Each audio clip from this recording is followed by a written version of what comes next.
La historia y el mundo académico han construido un panteón los llaman ídolos de barro. Mm. Teóricos que predicaron revoluciones desde un sillón, pero que, vamos, jamás vivieron sus propias filosofías. Y que al mismo tiempo han ocultado a los que ellos llaman seres divinos, Aquellos que sí que moldearon la realidad. con sus propias manos. Y el bisturí que usan para separar a unos de otros es afiladísimo, ¿eh? Sí, La premisa central que proponen estos documentos es que la única medida real de la grandeza no es la brillantez de una idea, si no, sino la distancia o la ausencia de ella entre lo que se piensa y lo que se hace, la coherencia como el único acto divino. no hace prisioneros. Ya te digo. Vamos a explorar por qué estas fuentes califican a gigantes como Karl Marx y Friedrich Nietzsche de fraudes y cobardes. Y luego está el contraste. Menudo contraste. Veremos por qué elevan a Henry David Thoreau y a Robert Owen a una categoría casi mitológica. La de los únicos triunfadores reales de la historia. Esto va a ser intenso. Sin duda. La cuestión de fondo que plantean es si hemos elegido admirar las filosofías más convenientes ¿Convenientes para qué? para nuestra propia inacción, en lugar de aquellas que exigen una transformación personal radical. Pues vamos a meternos en el barro. Empecemos por la primera estatua que derriban a martillazos. Karl Marx. Uf, La descripción es demoledora. Cito textualmente. El refugio de los que quieren hablar de los pobres sin haber sudado jamás. es una frase brutal. Y la acusación principal es que su único laboratorio, su único campo de batalla, fue la biblioteca del Museo Británico. Y es crucial entender por qué para estas fuentes eso es tan grave. No es solo una anécdota, es el centro de la crítica. A ver, Argumentan que Marx externalizó completamente el coste de su vida. y de su obra, Claro, vivió del capital de su amigo Engels. de un industrial exacto, para escribir sobre la abolición del capital. Para ellos, esto no es una simple ironía, Es la prueba del fraude. es la prueba del fraude original. Su revolución era una abstracción, una teoría que nunca, jamás puso en riesgo su propia comodidad. O sea que el ataque no es tanto a la teoría de la plusvalía, sino al hombre, a la hipocresía. Exacto. Pero, a ver, ¿no es un poco injusto? ¿Acaso todo pensador tiene que ser también un activista para que sus ideas valgan? ¿No se puede separar la obra del autor? Es la pregunta clave. Y la respuesta de los textos es un no rotundo. Vaya, Argumentan que en filosofías que exigen transformar el mundo por completo, como el marxismo, el autor no puede ser un mero observador, su vida es el primer campo de pruebas. ¿y si fracasa en ese campo? La teoría entera nace muerta. Y van más allá. Aún hay más. Sostienen que la academia adora a Marx precisamente por esto, ¿Por qué? porque su revolución es una promesa eterna, un horizonte que nunca se alcanza. Y eso es la coartada perfecta para el intelectual. Claro, te permite sentirte revolucionario sin mover un dedo. Solo analizando, criticando, perpetuando la inacción. Una revolución segura. No te exige nada. Y yo que creía que la crítica a Marx era dura. Pero lo que he leído en estas notas sobre Nietzsche es de una crueldad casi personal. Sí, el tono es incluso más agresivo. Lo pintan como el ídolo supremo de los adolescentes resentidos. Durísimo. El argumento es el contraste, para ellos insoportable, entre la grandilocuencia de su filosofía Ujú. y la pequeñez de su vida. El superhombre contra el hombre. Justo. Un hombre que escribía sobre la voluntad de poder, sobre bailar al borde del abismo, mientras su existencia, según estas fuentes, era un catálogo de fracasos. Salud precaria, rechazos amorosos, soledad. Y finalmente, el colapso mental. Y usan la famosa anécdota del caballo en Turín como el símbolo de su derrota. El símbolo definitivo. Un hombre que predicaba superar la moral de rebaño y termina abrazado a un caballo pidiéndole perdón. Para las fuentes, ese no es un momento de compasión. Es la rendición final de su filosofía ante la realidad. El colapso total. Exacto. Interpretan que es el colapso de la voluntad de poder en un sentimentalismo que él mismo despreciaba. Y de nuevo, la lógica del ataque es implacable. ¿Por qué? Nietzsche es seguro para el sistema porque la superioridad que ofrece es puramente interna. Psicológica. Te permite sentirte un superhombre sin levantarte de la silla, sin construir, ni liderar, ni conquistar nada en el mundo real. Vaya. De hecho, estas fuentes se atreven a decir que el nietzscheanismo popular es la encarnación perfecta de lo que él llamó resentimente, El resentimiento del débil. que crea una moralidad ficticia para sentirse superior al fuerte. O sea, que es darle la vuelta por completo. Usan su propio concepto en su contra. Esa es la acusación, que su filosofía se convirtió en un escape de la vida, no en una herramienta para dominarla. Un filósofo encerrado en su locura no es una amenaza. Es un entretenimiento para mentes insatisfechas. Vale. La demolición de los teóricos es total. Queda claro el argumento. Son ídolos con pies de barro. Sin coherencia. Pero si ellos son el problema, ¿cuál es la solución que proponen? ¿A quién ponen en el pedestal que acaban de destruir? Aquí es donde la energía de los textos cambia por completo. Pasan de la demolición a la construcción y nos presentan a sus dioses. Los hombres de acción. El primero es Robert Owen, y es fascinante cómo lo reinterpretan. Lo despojan de la etiqueta de socialista utópico, Para coronarlo como... el dios del management. Me encanta esa descripción. La imagen que pintan es potentísima. ¿Ya ves? Mientras Marx estaba en la biblioteca de Londres teorizando, Owen, un industrial, estaba en New Lanark, en Escocia, construyendo un imperio textil. Pero la clave no es solo que construyera un imperio. No, la clave es cómo lo hizo, dignificando la vida de miles de trabajadores. Y no con discursos, con hechos, Redujo la jornada laboral a 10 horas, cuando lo normal eran 14 o más. prohibió el trabajo a menores de 10 años, creó las primeras guarderías. Mejoró las viviendas, la sanidad y, lo más importante, su fábrica no solo no se arruinó, Sino que se convirtió en una de las más rentables de Europa. ahí está la clave de todo. Es que eso es lo que me parece increíble. Demostró empíricamente que tratar bien a los trabajadores no era caridad, Era una estrategia empresarial superior, que la miseria no era una ley económica inevitable. Era simplemente mala gestión. un problema de eficiencia. Entonces, si esto fue tan exitoso, ¿por qué no es el modelo que se estudia en todas partes? Esa es la pregunta que lanzan las fuentes. Y su respuesta es que Owen es peligroso, precisamente por eso. Peligroso. ¿Por qué? Porque su éxito práctico es una bofetada a la teoría impotente. De ambos lados, además. A ver, explícate. Le dice a los capitalistas más duros que su crueldad es ineficiente. Y le dice a los revolucionarios que no hace falta una revolución sangrienta. Solo hace falta competencia y voluntad. Exacto. Su ejemplo anula la necesidad del teórico. Demuestra que un sistema más justo es una posibilidad real, aquí y ahora. Es un pragmatismo brutal. Y si Owen es el dios de la acción social, el otro gigante que presentan es el dios de la acción individual. Henry David Thoreau. ¿Otro al que le dan la vuelta por completo? Sí.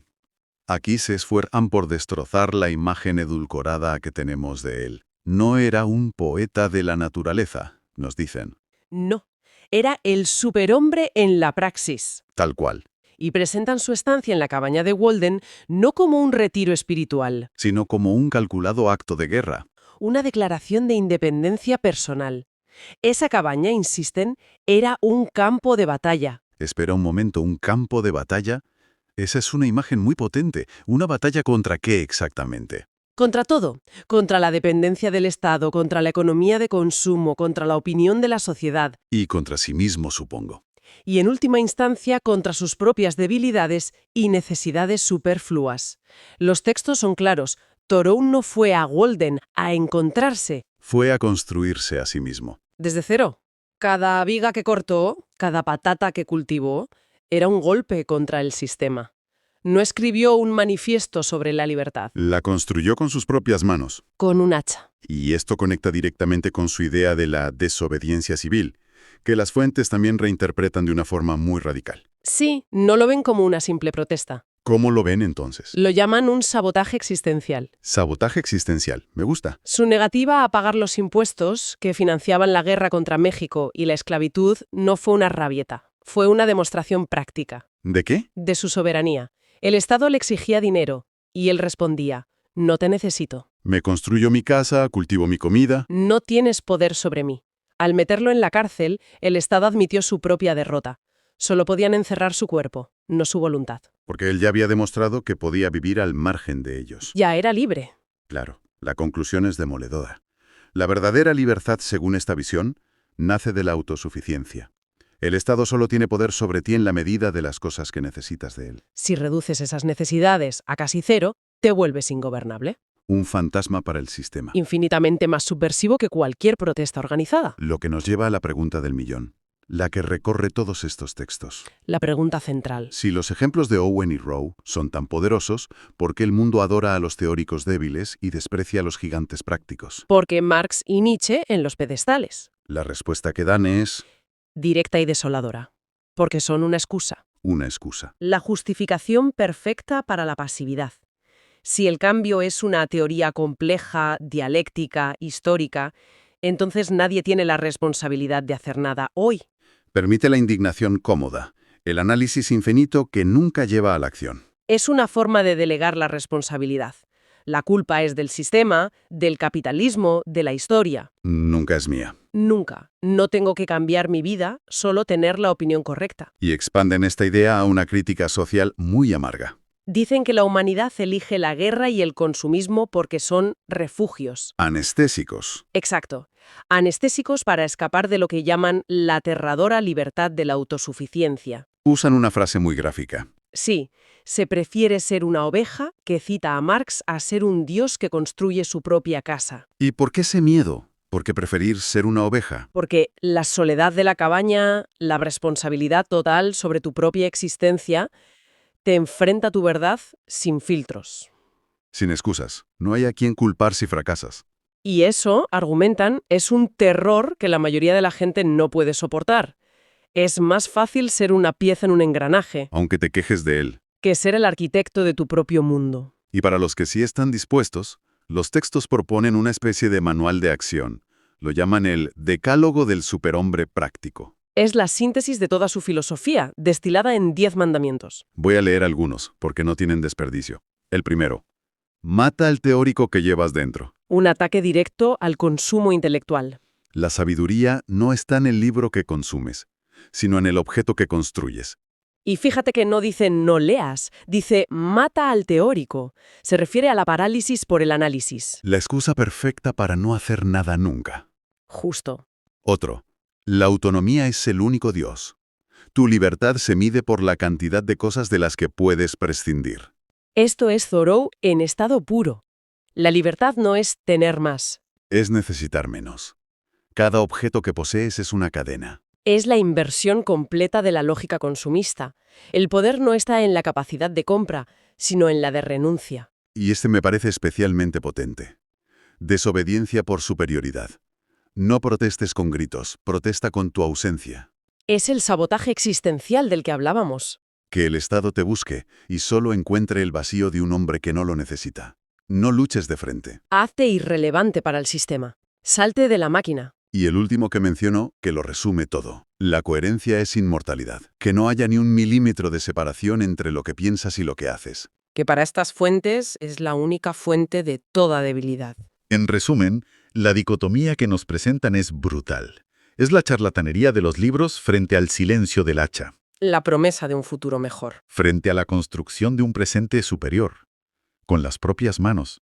Nos dejan una imagen final muy clara. Los verdaderos héroes no están en las universidades. Están en la cabaña de Walden y en las fábricas de New Lanark. ¿Sí? Y nos dejan con una reflexión final que es quizá lo más provocador de todo. ¿Cuál es? Argumentan que nuestra esclavitud moderna, al consumo, al Estado, a la opinión ajena, es en última instancia una elección. Una elección que hacemos cada día. Por tanto, la pregunta que queda flotando no es simplemente a quién admirar, si a Marx o a Thoreau. La pregunta real. La que nos apunta directamente es, ¿qué estamos construyendo con nuestras propias manos? ¿Existe una brecha entre lo que decimos creer y cómo vivimos cada minuto? Quizás, como sugieren estas fuentes, Con su agresividad característica. ¿Hasta qué punto la vida de un filósofo es la prueba de fuego de sus ideas? ¿Qué pasa si el pensador que nos enseñó a ser duros como el acero fue en realidad frágil como el cristal? Hoy tenemos sobre la mesa un análisis que es casi un combate intelectual entre dos gigantes, Henry David Thoreau y Friedrich Nietzsche. Y la tesis que proponen las fuentes que manejamos es, cuanto menos, explosiva. Sostienen que Thoreau fue, en la práctica, el superhombre que Nietzsche solo pudo soñar, mientras que la vida de Nietzsche fue la de un infrahombre teórico. Quiero dejar algo claro desde el principio. Esto no es un análisis literario. Hoy vamos a medir sus filosofías con la única vara que, según estos textos, de verdad importa: sus propias vidas. Pues fíjate, es que lo curioso es que los dos, parten del mismo sitio. Ambos leyeron a Emerson y ambos se quedaron fascinados con la misma idea, la del individuo soberano, ese que es autosuficiente, que no necesita a la sociedad para validarse, pero a partir de ahí es como si uno cogiera un camino hacia la tierra y el otro hacia las nubes.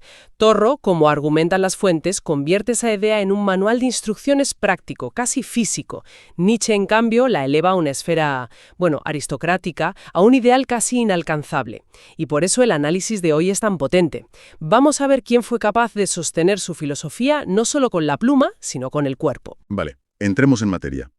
Si empezamos por lo más básico, por la libertad, ya vemos una brecha enorme. Con Thoreau es muy fácil de visualizar, ¿no? Construye una cabaña, planta su comida, se aparta del sistema.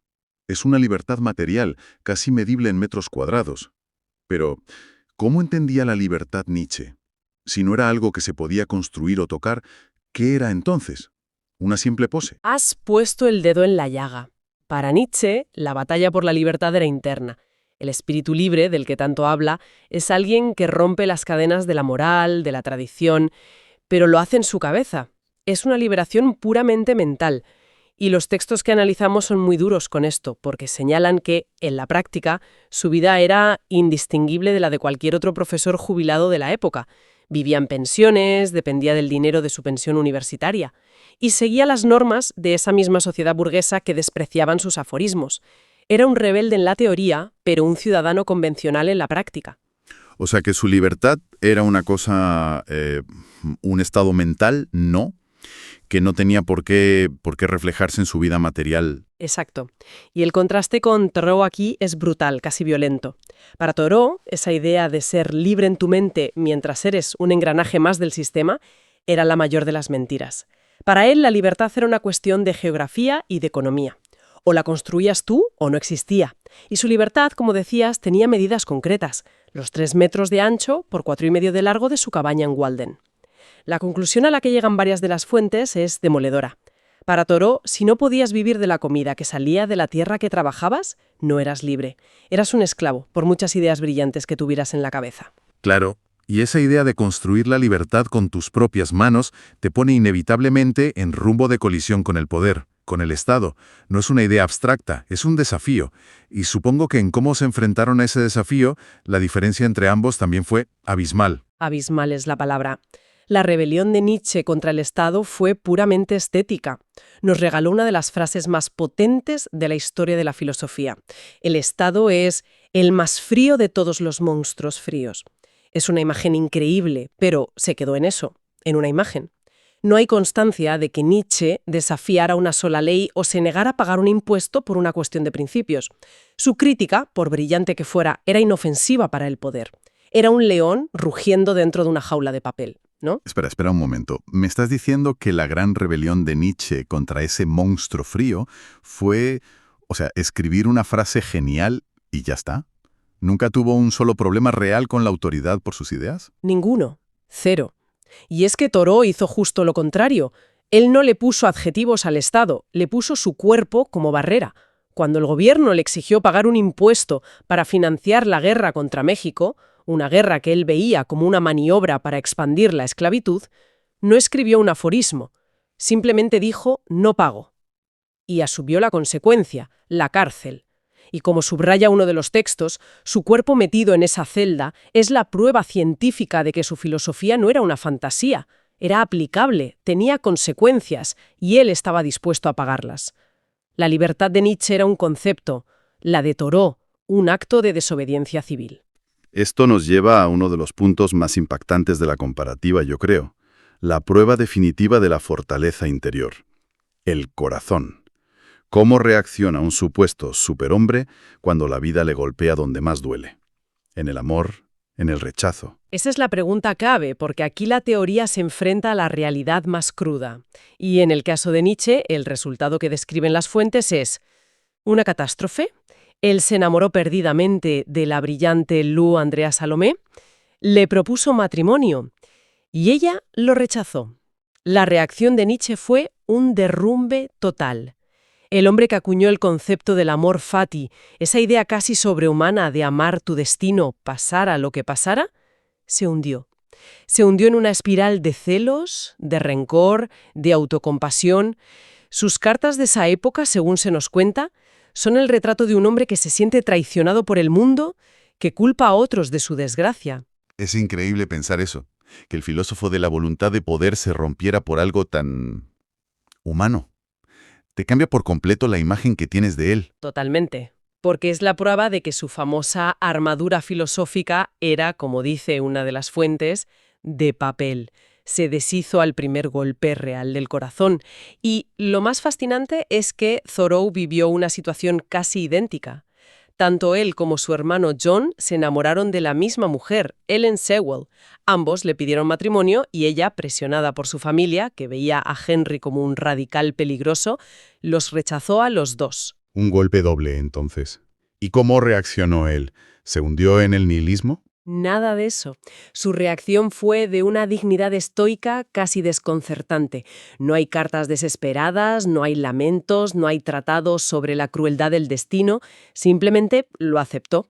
Escribió en su diario una reflexión increíble, diciendo que el amor debe ser algo que eleve, no que encadene, y que si no podía ser, pues no pasaba nada. Su yo, a diferencia del de Nietzsche, no era una construcción mental que dependía de la validación externa. Su identidad estaba anclada en la materia, en su cabaña. En su huerto. Claro. Exacto. Un rechazo sentimental era para él como una tormenta de verano sobre el lago Walden, un fenómeno natural que observas, del que te refugias en tu propia integridad y después sigues adelante. Entonces, si juntamos todas estas piezas, la acusación que siempre se le ha hecho a Thoreau de ser un utópico, un soñador ingenuo, parece que se da la vuelta por completo. Se da la vuelta y cae con todo su peso sobre Nietzsche.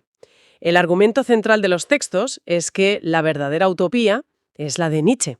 Su superhombre no existe en el presente. Es una promesa, una meta futura para la humanidad, algo que está por venir. Es, por definición, un proyecto deseable de muy difícil realización, como lo describe una de las fuentes. Y lo más irónico es que el propio creador de la idea fue incapaz de encarnarla. Se argumenta que su filosofía de la fuerza fue en gran medida una compensación psicológica por su propia debilidad física y emocional. Mientras que Thoreau sería el realismo en estado puro. Exactamente, su vida en Walden no fue una huida de la realidad, como a menudo se dice. Fue un experimento científico. Fue la demostración empírica de que un individuo puede ser soberano y autosuficiente, aquí y ahora, sin esperar a ninguna evolución de la especie. Si el superhombre es aquel que crea sus propios valores y vive de acuerdo a ellos, Thoreau lo practicó cada mañana al recoger sus judías y cada vez que se negó a cooperar con un gobierno esclavista. Hay una frase en el material que es demoledora y lo resume todo. Thoreau es el Nietzsche que sí se atrevió. Y profundizando en eso, ¿de dónde venía esa diferencia de poder? O sea, ¿por qué uno se atrevió y el otro no? ¿Era una cuestión de carácter o de algo más profundo? Las fuentes lo atribuyen a su relación con el mundo material. La fortaleza de Thoreau nacía del conocimiento empírico. Sabía cuánto pesaba un tronco, cómo identificar el canto de cada pájaro, cómo sobrevivir a un invierno con sus propias manos. Su soberanía no era un concepto, era una herramienta, el hacha. No necesitaba pedir permiso para ser libre, porque él mismo creaba las condiciones de su libertad. Como dice uno de los textos, Thoreau era un estado en sí mismo. Tenía su propio territorio, sus propios recursos y sus propias leyes. ¡Qué imagen más potente! Un estado de un solo hombre. Y en el otro extremo tienes a Nietzsche. Su relación con la naturaleza era la de un turista, la de un esteta. Paseaba por los Alpes suizos buscando inspiración para sus libros, pero dependía por completo de que otros le prepararan la comida, le limpiaran la habitación. Dependía de que mantuvieran la casa caliente. Era un genio que, según se dice, se desmoronaba ante una simple corriente de aire. Fue un rebelde de papel que lanzaba rayos y truenos contra la sociedad mientras cobraba puntualmente su pensión de la universidad. Su famosa voluntad de poder fue un grito teórico en un desierto de pasividad práctica. Y todo esto nos lleva al final, al contraste definitivo que se ve en cómo terminaron sus vidas. Porque ahí la coherencia, o la falta de ella, Se vuelve casi una tragedia griega. Sin duda. El final de Nietzsche es uno de los episodios más trágicos de la historia de la filosofía. El profeta de la dureza del control sobre uno mismo termina su vida consciente con un colapso mental absoluto. La famosa escena del caballo en Turín, donde se abraza al cuello del animal llorando desconsoladamente antes de sumirse en 11 años de silencio y locura. Es la imagen de una derrota total. El superhombre que él imaginó no pudo salvar su propia psique, fue devorado por su propia genialidad atormentada. ¿Y Thoreau? ¿Cómo fue su final? Todo lo contrario. Murió joven, de tuberculosis, pero lo hizo con una lucidez y una serenidad que asombraron a todos los que le rodeaban. Su mente, que alguien describió como de cristal, transparente, dura y afilada, permaneció intacta hasta el último suspiro. Su vida fue un arco perfecto de coherencia de principio a fin, y sus últimas palabras, según los registros, fueron alcé e indio, dos conceptos que lo anclaban a la tierra, a la realidad material que había sido el centro de toda su existencia. No hubo grietas. El hombre que vivió como un roble, murió como un roble. Las fuentes llegan a usar un concepto casi místico para describir a Thoreau, el de divinidad. No en un sentido religioso, sino como la capacidad de ser el creador de tu propio universo. Sí, y es una idea fascinante. Argumentan que al construir las condiciones de su propia vida, al ser su propio arquitecto, agricultor y gobernante, Thoreau alcanzó esa forma de divinidad laica. Nietzsche anunció la muerte de Dios, pero irónicamente pasó su vida buscando nuevos dioses a los que servir. El reconocimiento de Wagner, el amor de Luz Salomé, la validación del mundo académico. Thoreau, en cambio, mató de verdad a todos los dioses. Mató al dios del dinero, demostrando que podía vivir casi sin él. Mató al dios del Estado, demostrando que podía desobedecerlo. Y mató al dios más poderoso de todos, el de la aprobación ajena. Un ser humano que no puede ser comprado, ni asustado, ni quebrado por el rechazo, ha alcanzado una dimensión que está más allá de lo común. Entonces, para resumir, la conclusión de todo este material es que la historia ha cometido una ironía casi cruel. Hemos pasado más de un siglo idolatrando a Nietzsche, a quien los textos llaman el utópico de la desesperación, mientras etiquetábamos de soñador a Thoreau, el verdugo de las mentiras sociales. ¿Exacto? La dicotomía que se plantea es brutal. Nietzsche es el superhombre de la literatura. Una fantasía reconfortante para quienes quieren sentirse poderosos mientras siguen obedeciendo las reglas del sistema. Es una filosofía para leer en un sillón cómodo. Thoreau, en cambio, es el superhombre de la existencia. Es una filosofía para vivirla, para construirla con las manos y defenderla con el cuerpo. Es una perspectiva que te obliga a replantearte muchas cosas, desde luego. Y nos deja con una reflexión final, una pregunta que va mucho más allá de estos dos pensadores y que resuena con fuerza hoy. Si la verdadera grandeza de una filosofía se mide, en última instancia, por la capacidad de su creador para vivirla, para sostenerla con su propio cuerpo ante el dolor, el rechazo y la muerte, ¿cuántos de los grandes ídolos del pensamiento que tenemos en nuestros pedestales resistirían un escrutinio tan implacable como este? ¿A quién más deberíamos bajar de la estatua para examinar si su vida estuvo a la altura de sus palabras?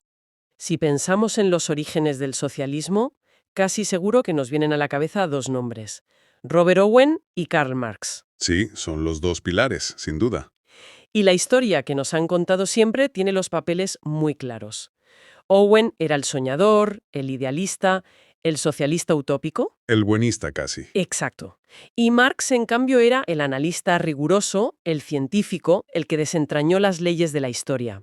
Pues bien, hoy tenemos sobre la mesa una serie de textos que proponen algo que, la verdad, suena a herejía. ¿Suena a herejía total? ¿Y si llevamos más de un siglo contando la historia justo al revés? Es una idea provocadora, desde luego.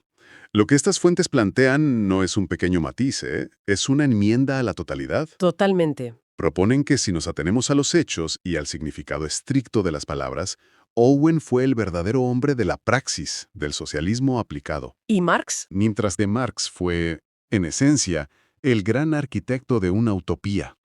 ¡Wow!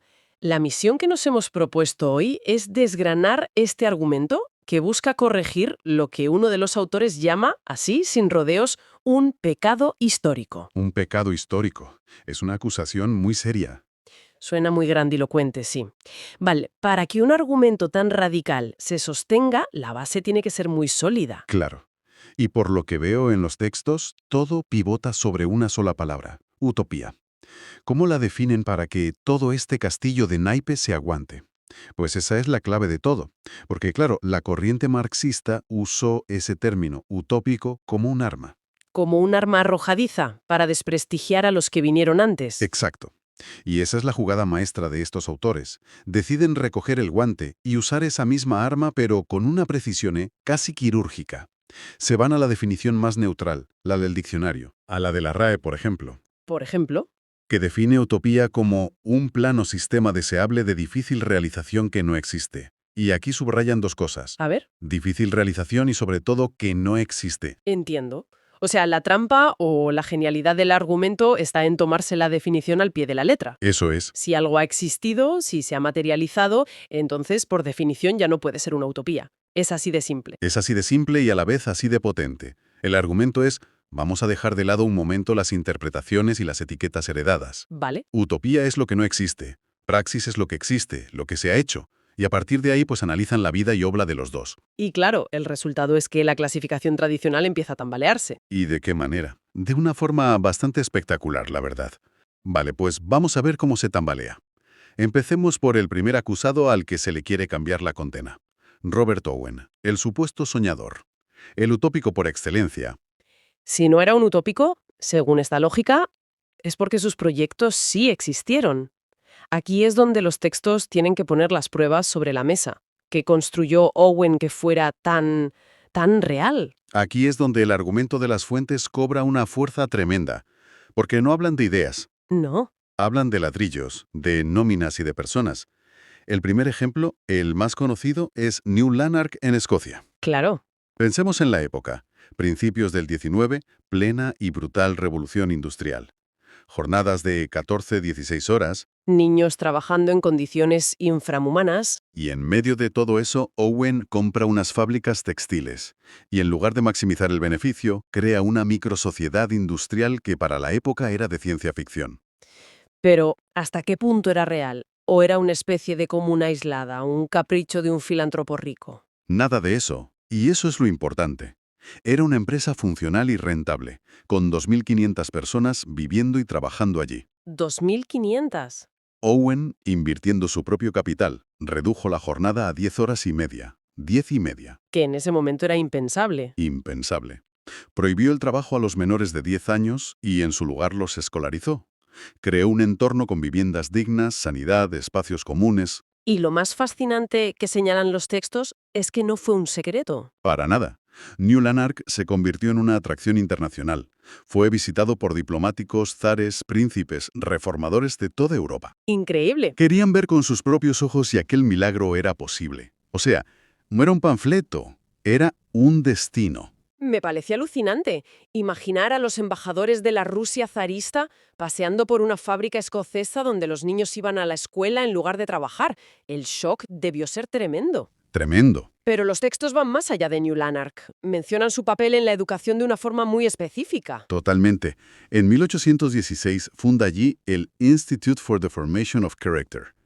Y las fuentes lo identifican no como una idea bonita, sino como la primera escuela infantil del mundo. La primera. En un sentido moderno, sí. Fue el inventor del concepto que hoy conocemos como escuela de párvulos.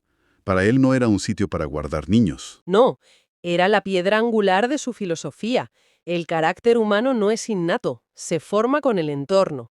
Así que si querías una sociedad mejor, tenías que empezar por los más pequeños. Y de nuevo la praxis. De nuevo, no escribió un tratado de pedagogía, construyó un edificio y contrató maestros. Y luego está su faceta como organizador.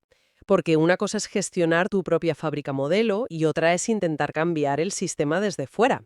Ahí es donde entra el gran sindicato. El gran National Consolidated Trades Union, el GNCTU. Este es, según los textos, el culmen de su praxis a gran escala. O sea, ya lo es su fábrica, es a nivel nacional. Exacto. No era un club de debate. Fue un intento real, masivo, de unir a toda la clase obrera británica en una sola organización. ¿Y qué cifras manejaban? En su apogeo, en 1834, se estima que llegó a tener más de 500.000 de miembros. ¿Medio millón? 500.000. Era una estructura de poder obrero tangible. Organizó huelgas, buscó coordinar la producción al margen del capitalismo. Aunque, si no recuerdo mal, ese proyecto acabó fracasando estrepitosamente. ¿No invalida eso la idea de que fue una praxis exitosa? Esa es una objeción muy importante, y las fuentes la abordan. A ver, Argumentan que el fracaso de un proyecto no lo convierte en una utopía. Un experimento científico que falla sigue siendo un experimento, no una fantasía. claro. El GNCTU existió, movilizó a cientos de miles de personas y aterrorizó al gobierno británico. Fue una acción concreta con consecuencias reales. Entendido. Y lo mismo ocurre con el movimiento cooperativo. Los textos afirman que las cooperativas de consumo que existen hoy en todo el mundo son las herederas directas de las semillas prácticas que sembró Owen. No del análisis teórico de la plusvalía de Marx. Exacto. Entendido. La imagen que se dibuja es la de un ingeniero social, un hombre que se arremangaba. Hay una frase en uno de los artículos que me pareció muy potente. Sí, creo que sé a cuál te refieres. La que dice que Owen se manchó las manos con el barro de sus colonias y el sudor de sus fábricas. Esa misma. La idea es que su praxis fue, y cito, inmediata, costosa y personal. Arriesgó su propia fortuna, se enfrentó a la gestión diaria de sus proyectos, Con todos sus problemas y contradicciones, me imagino. con todos ellos. No teorizó sobre un mundo mejor. Intentó construirlo pieza a pieza, con su propio dinero y esfuerzo. Vale, el caso de Owen como hombre de acción parece muy sólido, según estos textos, pero eso me lleva a la parte más atrevida, casi insultante, de este argumento. Vamos a ello. ¿Cómo se atreven a llamar utópico a Marx, al padre del socialismo científico? ¿En qué se basan para darle la vuelta a una idea tan asentada? Pues se basan en el mismo criterio implacable que aplican a Owen. La definición. La definición estricta de utopía como aquello que no existe. Los textos son muy respetuosos con Marx como pensador. Sí, eso lo dejan claro. Reconocen que su análisis del capitalismo es una de las cumbres del pensamiento humano, una obra monumental. Nadie lo pone en duda. La crítica se centra en su propuesta final, la sociedad comunista. Pero es que el objetivo de Marx no era crear una fábrica modelo, era analizar todo un sistema histórico. No estamos comparando peras con manzanas. Claro, El trabajo de un gran teórico es, por definición, teórico. claro, y ese es el centro del debate. Las fuentes argumentan que, precisamente por ser teórico, su propuesta encaja como un guante en la definición de utopía, contradicciones del presente, pero su solución era un plan deseable. Que no existe. Exacto. Lo describen casi como un profeta que anuncia una tierra prometida, pero sin dar un mapa detallado ni haberla visitado nunca. Es una buena analogía. Subrayan la carencia total de modelos prácticos. Marx no fundó cooperativas, no gestionó industrias alternativas, no diseñó sistemas educativos. Su campo de batalla, su fábrica, era la biblioteca del Museo Británico. Una imagen muy poderosa. Mucho. El contraste entre Owen, en el taller, con el ruido de los telares, y Marx en el silencio de la biblioteca, rodeado de libros. A esto lo llaman la utopía del lápiz. La utopía del lápiz. Es un término memorable, la verdad. Sin embargo, hay un punto que mencionan los textos que me resulta un poco incómodo, el de la financiación. Hablan de que Marx dependía económicamente de Engels. ¿No es eso un ataque un poco bajo? ¿Un argumento a dominen? Se podría ver así. Es una crítica que se podría hacer. Un pensador tiene que comer. Claro. Pero la forma en que lo presentan las fuentes no es tanto como una crítica personal, sino como otro punto de contraste con Owen. Ah, vale. Owen era un industrial, un capitalista, que usaba los beneficios de su propio sistema para experimentar contra él, arriesgaba su capital. Marx, en cambio, era un intelectual, cuyo trabajo fue sostenido por el mecenazgo de su amigo Engels, que, irónicamente, también era industrial. Claro. No buscan invalidar sus ideas por ello, sino subrayar la diferencia en la naturaleza de su praxis. Uno invertía su dinero en construir, el otro recibía dinero para poder escribir. Son dos formas radicalmente distintas de relacionarse con la realidad material. Entiendo el matiz. no es un juicio moral, sino una descripción de su modo de producción intelectual, por así decirlo. Por así decirlo, sí. Entonces, si juntamos todas las piezas, ¿a dónde nos lleva todo esto? ¿Cuál es la conclusión final? Mencionan una paradoja que lo resume todo.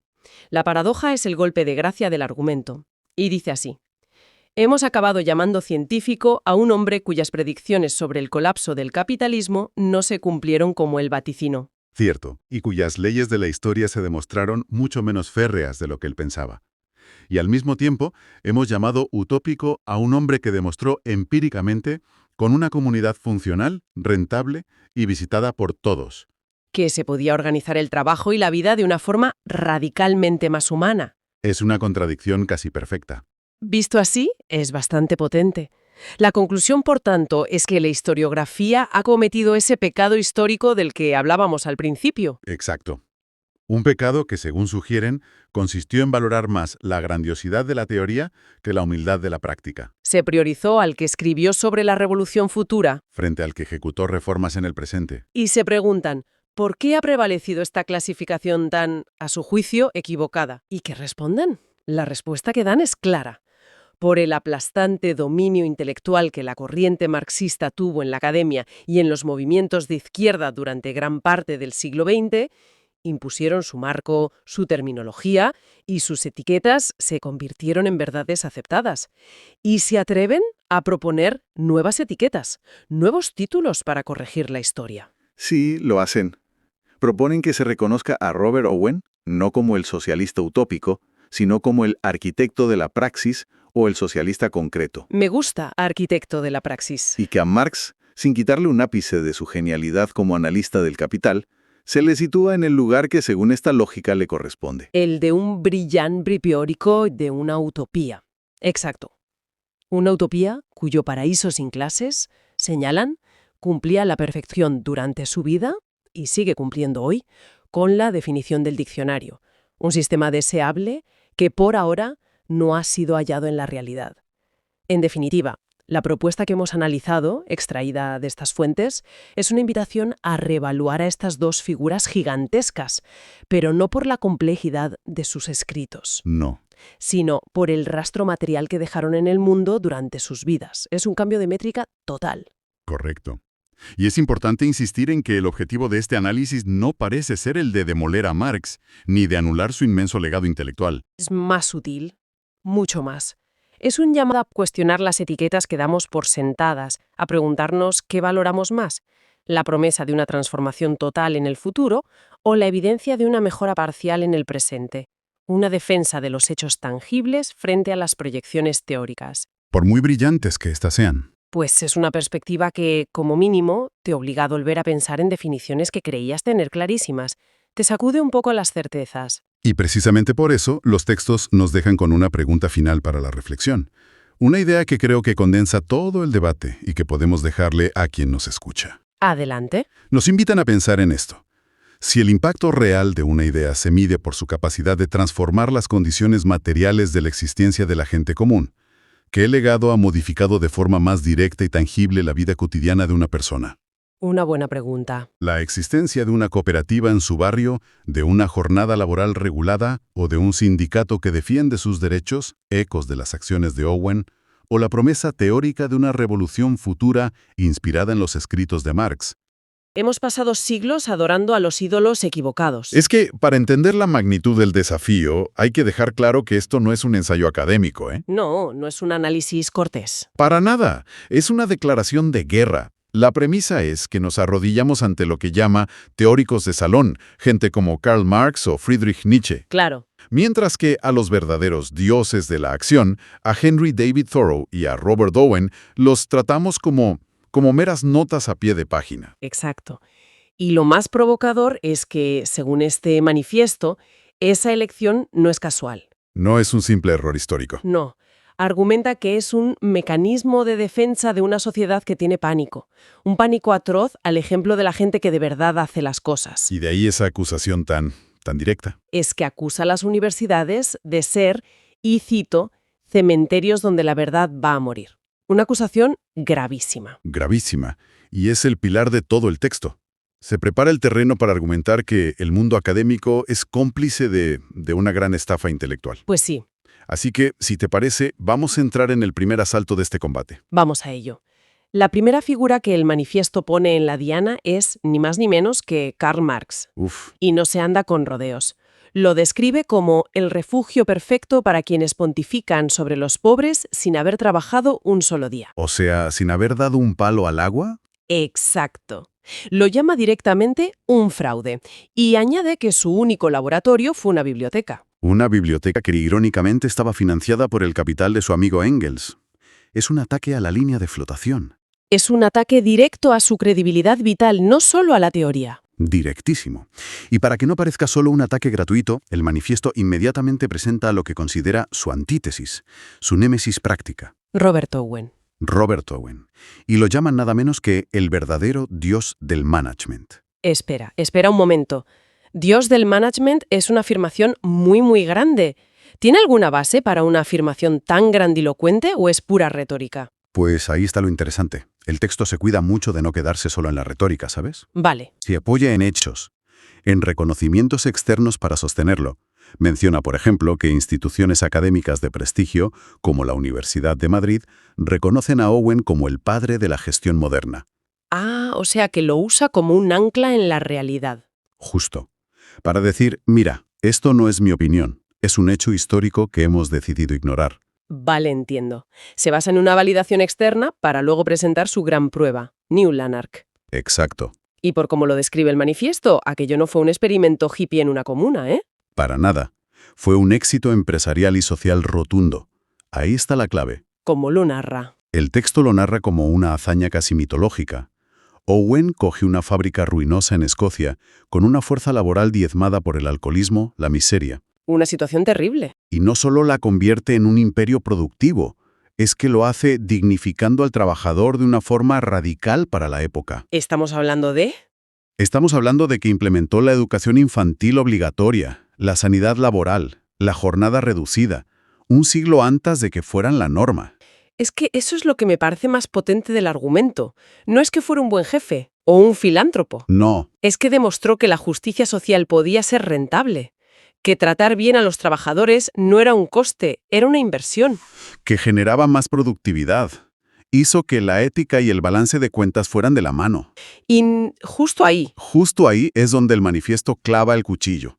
Sostiene que Owen es peligroso para el sistema académico y político, precisamente por ese éxito, ¿por qué? Porque peligroso. porque su existencia misma anula la premisa marxista.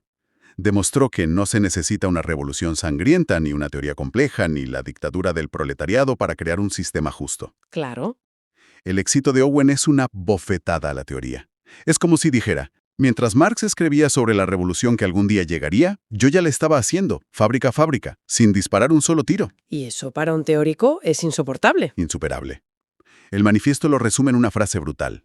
El éxito práctico de Owen convierte la teoría revolucionaria de Marx en onanismo intelectual, Uf, qué duro. una forma de autocomplacencia para académicos que no tienen la capacidad o el valor de construir nada en el mundo real. Y por eso Owen, según el texto, ha sido relegado. Su ejemplo es demasiado incómodo. Demasiado. ¿Vale? Si así despachan al gran teórico de la economía y la sociedad. Imagínate. Me imagino que con el profeta de la voluntad individual, con Friedrich Nietzsche, tampoco se cortan un pelo. No se cortan, no. Aquí el enfrentamiento pasa ya del plano social al existencial. Con Nietzsche es donde el autor saca la artillería más pesada. Lo califica del profeta de la fuerza cuya vida fue, y cito textualmente, un fracaso biológico y emocional. Madre mía. Y lo presenta como el ídolo perfecto para los adolescentes resentidos. ¿Y por qué esa dureza? ¿Cuál es el argumento de fondo ahí? El argumento es que el concepto de superhombre de Nietzsche es una idea sumamente cómoda. Una trampa para el ego. Exacto. Es una forma de sentirse superior sin tener que hacer absolutamente nada para demostrarlo. Según el manifiesto, te puedes sentir un superhombre simplemente por haber leído a Zaratustra en un sillón cómodo. Es una superioridad puramente teórica, ¿no? Sí, que no requiere ningún esfuerzo, ningún riesgo, ninguna acción en el mundo. Una superioridad de biblioteca, vamos, como la de Marx. Y en la otra esquina del ring el manifiesto coloca a su campeón del individuo, A Henry David Thoreau. pero lo presenta de una forma muy particular. No es el típico poeta naturalista que nos han vendido. Para nada. Lo eleva a la categoría de ser divino real, el superhombre en la praxis. Suena muy potente. Y se centra en su experimento en la laguna de Walden para redefinirlo por completo. Insiste en que aquello no fue un retiro poético para escribir cosas bonitas sobre los pájaros. ¿Entonces qué fue? Lo describe como un experimento científico de soberanía. Experimento científico de soberanía. Me gusta el término. ¿Pero qué significa eso en la práctica? ¿Se refiere solo a construirse una cabaña y vivir de lo que plantas? Es mucho más que eso. La imagen central que utiliza el manifiesto es potentísima. La soberanía del hacha. La soberanía del hacha. Thoreau no fantaseó sobre un mundo ideal. Cogió un hacha y construyó el suyo. Demostró con sus propias manos que un individuo puede ser autosuficiente Que puede desconectarse de un sistema que considera corrupto. y crear su propia realidad. Es la acción pura frente a la palabra. Y esto conecta directamente con su idea de la desobediencia civil, ¿no? El manifiesto parece decir que no se trataba de una simple protesta. Exacto. Lo eleva a la categoría de sabotaje existencial.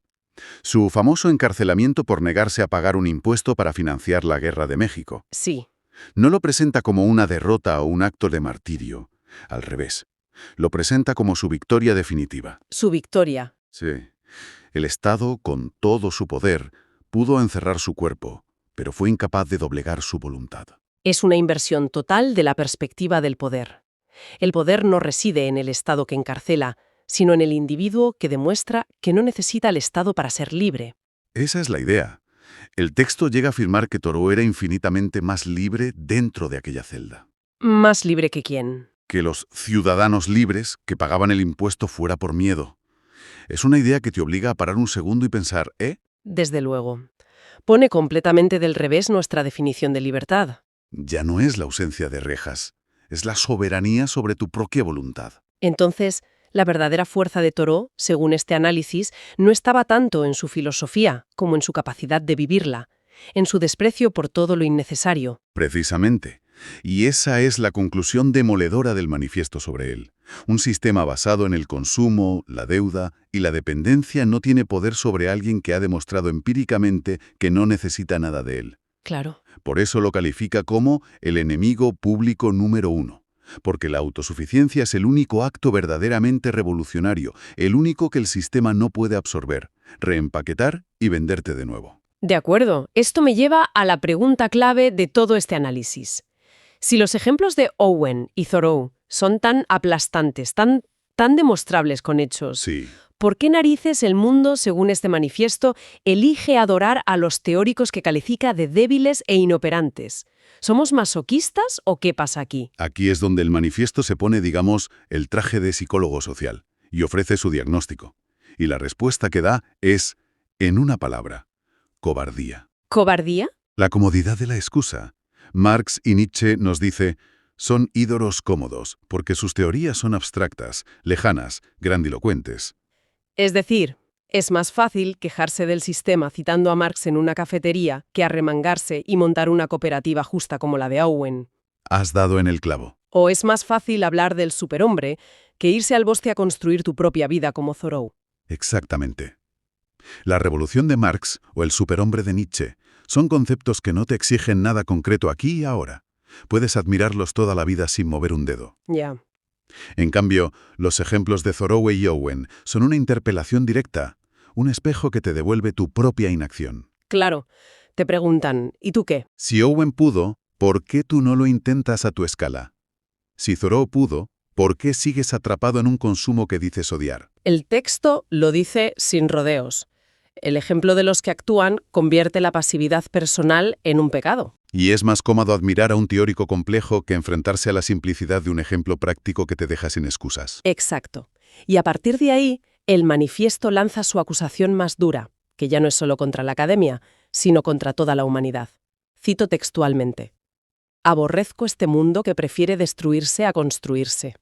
Sostiene que la humanidad ha hecho una elección consciente por el dolor y la complicación. Una elección consciente. Eso es muy fuerte. ¿A qué se refiere? Se refiere a que, teniendo las pruebas sobre la mesa, elegimos sistemáticamente el camino opuesto al que marcaron Owen y Thoreau. ¿Como por ejemplo? Pues elegimos el consumismo voraz que aniquila el planeta en lugar de la autosuficiencia consciente. Preferimos la guerra, a la que llama el refugio de los que no saben crear, en lugar de la armonía productiva que demostró Owen que era posible. Utiliza una metáfora visual muy potente para ilustrar esto, la del rascacielos y la cabaña. Sí, es una imagen final muy clarificadora. Dice que preferimos la grandeza vacía de los rascacielos a la belleza sencilla de la cabaña. ¿Y por qué? La idea es que en la multitud anónima del rascacielos, en la complejidad del sistema, podemos escondernos de nuestra responsabilidad individual. Somos uno más. ¿Y en la cabaña? En cambio, en la cabaña, en la sencillez de la autosuficiencia, estamos solos frente a nosotros mismos, frente a nuestra verdad. Y eso, pues, nos aterra. Y la conclusión de ese diagnóstico es, por tanto, desoladora. Completamente. El manifiesto termina afirmando que la humanidad no es una víctima de las circunstancias, sino que está enamorada de su propia ruina. Enamorada de su propia ruina. Que en el fondo de nuestro ser preferimos la esclavitud conocida, con sus quejas y sus dramas, a la aterradora libertad de ser dueños de nuestro propio destino. Entonces, resumiendo el mensaje final, el veredicto es que el mundo está fundamentalmente al revés. Totalmente.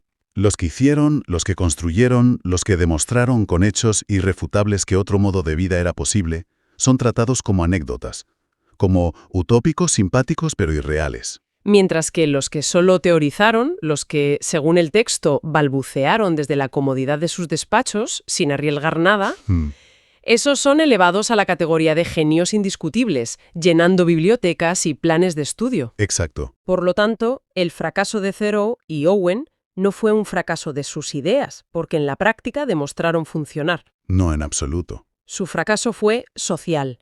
Se estrellaron contra una humanidad que, en las palabras finales del manifiesto, ama sus cadenas más que a su propia libertad. Es un cierre contundente. Y al final, más allá de la polémica, el manifiesto deja una pregunta flotando en el aire. Una pregunta que ya no es para la historia, ¿no? No, ya no es para la academia, es para quien lo lee. Si la divinidad, como insiste el texto, se demuestra con hechos y no con palabras, Sí. ¿qué pequeña acción de autosuficiencia o de creación, por minúscula que sea, nos haría hoy un poco más soberanos? ¿Y la otra cara de la moneda? ¿Y qué gran teoría, por prestigiosa que sea, estamos usando como la excusa perfecta para no llevarla a cabo?